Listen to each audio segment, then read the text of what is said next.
هیچ کس استرس مردها رو نمیبینه، از نگرانی هاشون، ناراحتی هاشون نمیپرسه، از نگرانی هایی که پشت چهره هاشون قایم میکنن.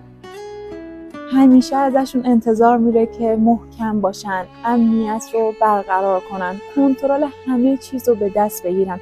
چقدر این جملات کلیشه‌ای رو شنیدیم که مرد باید وقتی هیچ کس ازت نپرسه که خوبی، خسته‌ای، میخوای با هم حرف بزنیم، چیزی نیاز داری، چون تو همیشه یه تکیه گاه بودی و وقتی تو سکوت فرو میری شاید داری درون خودت با ذهن خودت میجنگی.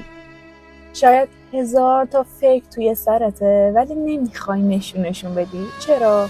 چون یاد گرفتی که مرد نباید از ضعفاش حرف بزنی.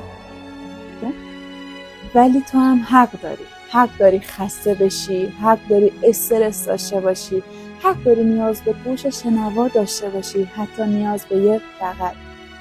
خانمای عزیز، اگر مردی رو تو زندگیتون دارید که خیلی دوستش دارید، بهش نشون بدید که لازم نیست همیشه قوی باشه. اگر ناراحته بهش بگید که دوست داری با هم حرف بزنیم، من اینجام.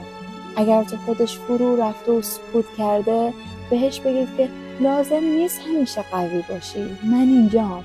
گاهی همین جملات و کلمات میتونه به مرد شما احساس امنیت و قدرت بده.